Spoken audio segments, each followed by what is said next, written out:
Hi students, I am Cyril. So in this lecture we are going to see your unit number 5. So your unit number 5 is all about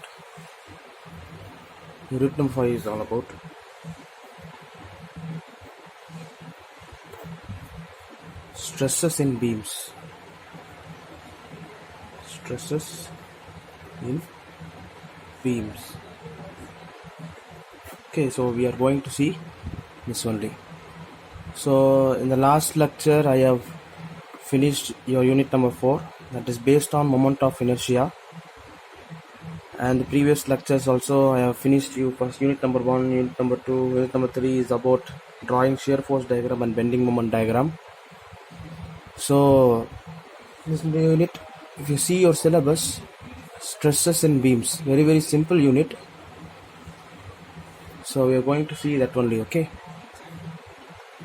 so what is stress? As you already know what is stress, right? Stress is nothing but when a beam is subjected to some force, what will happen? If it is subjected to some load, what will happen? Immediately there is a tendency of the beam to bend or deform. So the internal resistance will resist that deform, not to bend the beam. Okay, so the internal resistance offered on the beam to resist the deformation is called as stress. Understand? So stresses in beams is nothing but we are going to study about that internal resistance in the beam. Now you understand the topic. Stresses in beam is nothing but we are going to study about the internal resistance of the beam. So first I will teach you one definition, that is bending stress.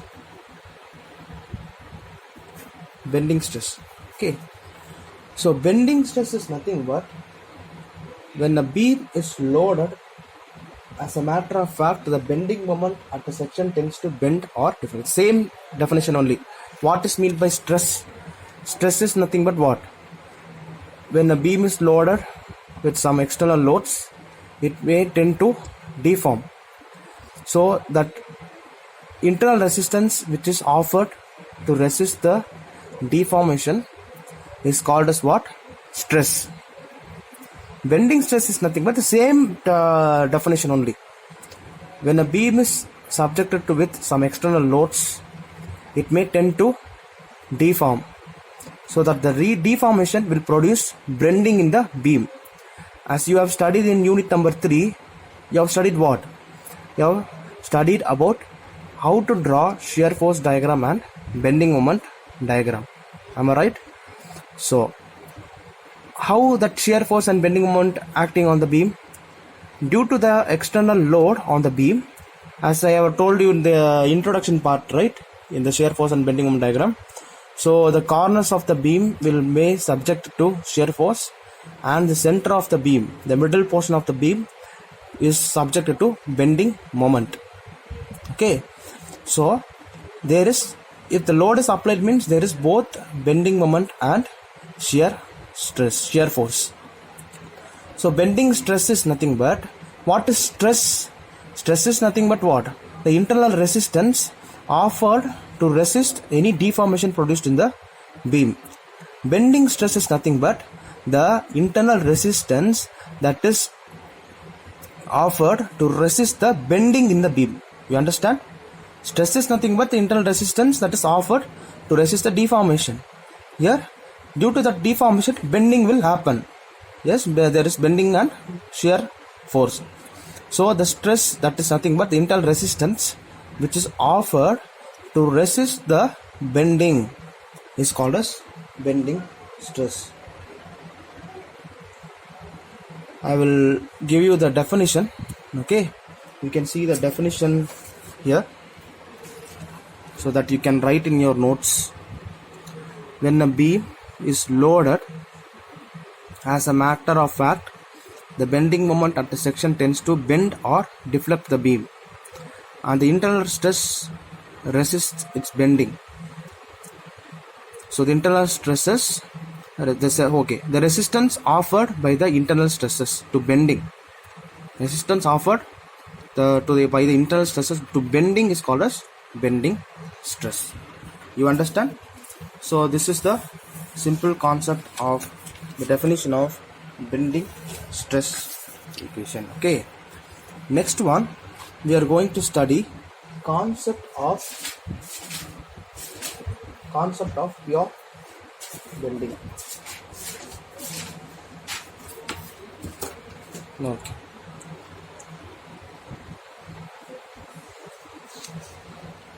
Next one, concept of pure bending.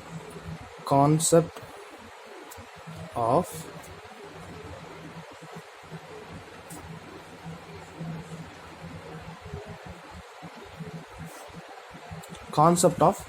pure bending, P-U-R-E, pure. So for example, I'm going to take a beam, okay, simply supported beam. It is acted by 2 point loads. Okay, so I'm going to point this B supports. So I'm going to mark A as for the support, B for the support, C and D. Okay, so the distance between these two supports, I'm going to take it as L. Okay, and the distance from this support A to this point load, I'm going to take it as small a. Okay, and the distance between the support B to this point load, the point load D, I'm going to take it as small a. So due to this point load and this supports in a simple beam, your shear force will come like this, because here only one load, so here one point load will act, and then if it is minus means here one point load will act.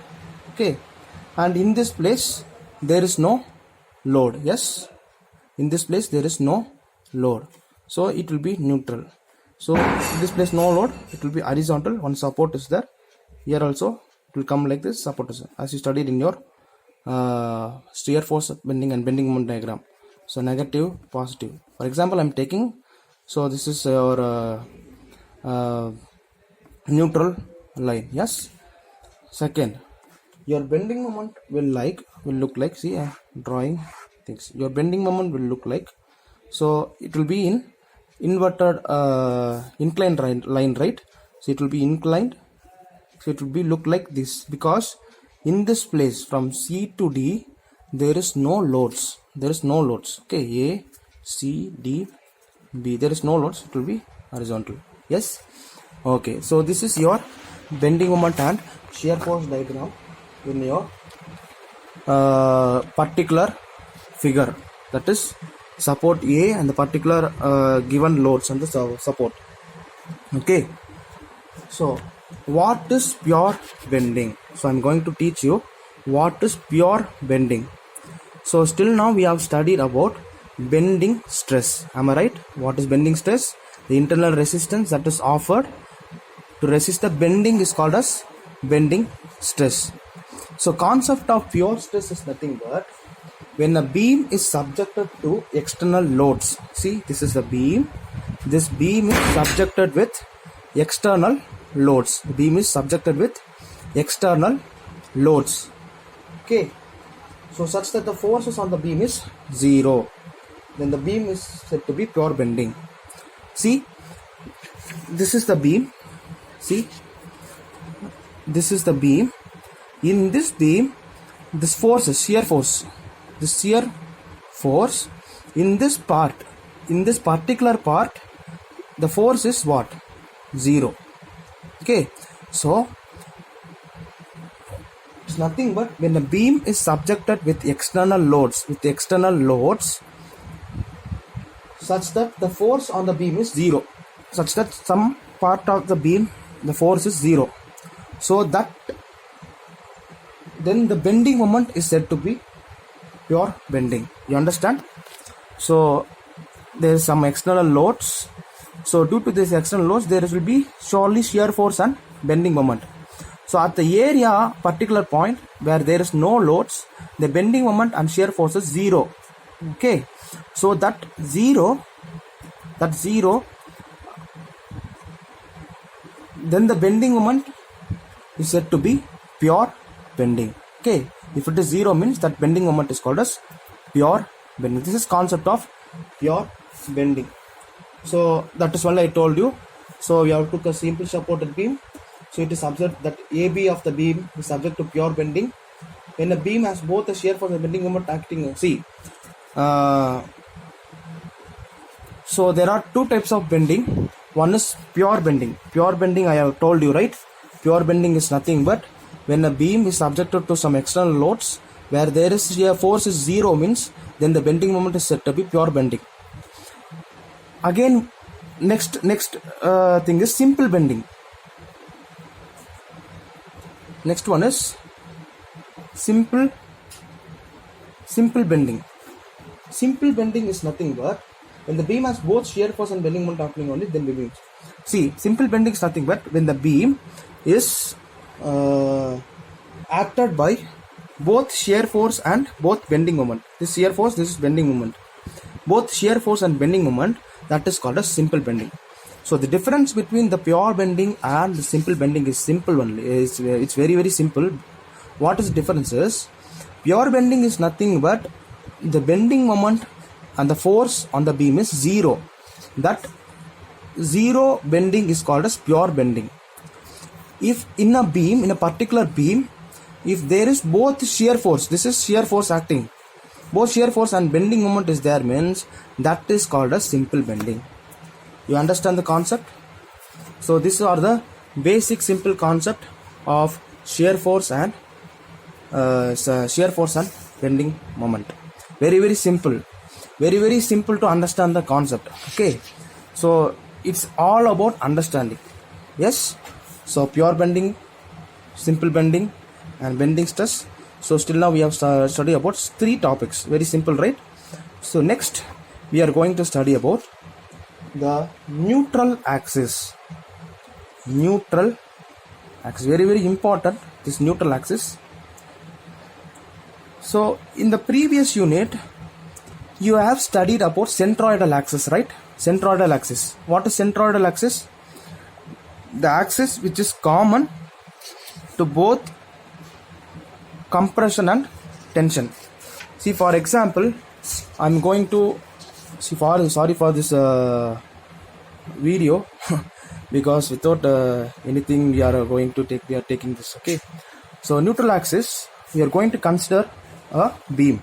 Okay, so the beam, in the beam, the top of the portion is acted up by compression forces. Okay, and the bottom of the beam is acted up by tension forces. Just tension. So if you apply a load, immediately there are 2 types of moments will act on a beam. One moment is called as positive bending moment, and the second moment is negative bending moment. The positive bending moment is also called as sagging bending moment. Sagging, S-A-G-G-I-N-G, sagging bending moment. And the negative bending moment is called as hogging bending moment, H-O-G-G-I-N-G. So all these concepts I have took in unit number 3 and unit number 4. I have already took. So for again I will explain you so that you can understand it very clearly. Okay, so this is sagging bending moment in a concave manner. The beam is bended in a concave manner. Okay, if a beam is bended in a convex manner, that beam is said to be hogging bending moment. So neutral axis is nothing but the axis which is common to both compression and tension. It is not we can't tell it is in compression or it is in tension. Okay, it is a neutral where there is no compression and no tension. No compression forces or stresses will not also be acted upon it, or tension will also not be acted on the axis. So that type of axis, the center of the beam. So I have already taught you what is centroidal axis, right? The axis which is passing through the center of the beam, where there is zero shear force and zero bending stress. Okay, so that type of axis is called central axis. So it is also called as neutral axis. Okay, it is common to both compression and tension. So while coming to hogging and sagging bending moment, due to the application of the load on the beam, the beam may tend either in a convex manner or concave manner. So as you see this figure, so it is bent in this type of position. Okay, so this is called as sagging bending moment, also called as positive bending moment. Okay, sagging bending moment, called as sagging bending moment, also called as positive bending moment. So I'm going to mark the points for this particular beam. So this I'm going to mark it as A, B, C and D. So I'm going to take a neutral axis for this sagging bending moment. So this is the neutral axis. Okay, yes. So I'm going to take it as RS as a neutral axis. Okay, so due to this sagging bending moment, the top of the portion, see, I will draw it clearly.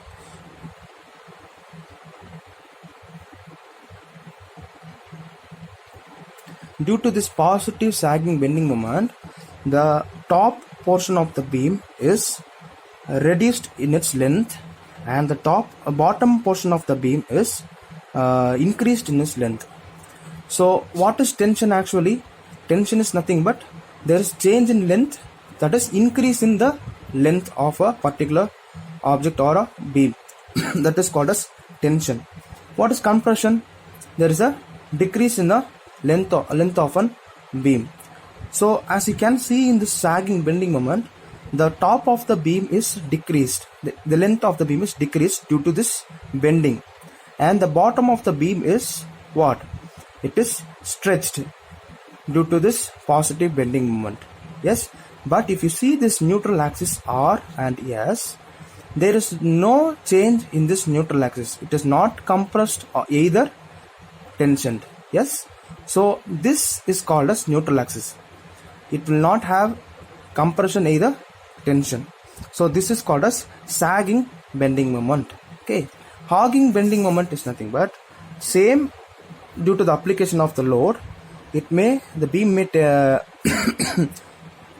tend to have some bending, but the concept is the top of the beam is tension. See, the top of the beam is tensioned and the bottom of the beam is compressed. That is called as hogging. And if the top of the beam is compressed and the bottom of the beam is tensioned, that beam is called as sagging bending moment. Okay, so these are the concepts of neutral axis. So when the beam is subjected to pure bending, there will always be one layer which will not be subjected to either compression or tension. That such layer is called as neutral axis. As I have already told you, what is pure bending? Pure bending is nothing but where the shear force is zero. When a beam is loaded, there will be surely some deformation on the beam. So due to that deformation, and I have already shown you one example, right? So simply supported beam where there is no loads acting on a particular section. So in that particular section, the bending is zero. So that bending moment, zero bending moment, is called as pure bending. Yes. So due to the application of the pure bending in a beam, so there will be tension and compression acting on both top and bottom. If tension is acting on the top means and compression is acting at the bottom means it is hogging, or else if tension is acting at the bottom and compression is acting at the top means it is what? It is sorry, it is sagging. Okay, so neutral axis is nothing but the axis which is not which will not be subjected to either compression or tension. So this layer is not subject to either compression or tension. So such layer is called as neutral axis. So I have explained you very clearly about what is stresses in beam. First I have explained you the stresses in beams, and I have explained you what is bending stress. Next, concept of pure bending. What is pure bending? I have explained with this diagram. And next I have explained you simple bending, right? Simple bending. And next I have explained you neutral axis. So these are the introduction part of your stresses and beam. So I'm going to make this video into this introduction part into 3 parts. So this is part number 1, introduction, stresses and beam, part 1, introduction. So in the next lecture I'm going to teach you stresses and beams, part 2, introduction. Okay, so it will be very, very interesting. Okay, thank you students. If you have any doubt, means please you ask your doubts in my personal WhatsApp chat. Okay, thank you.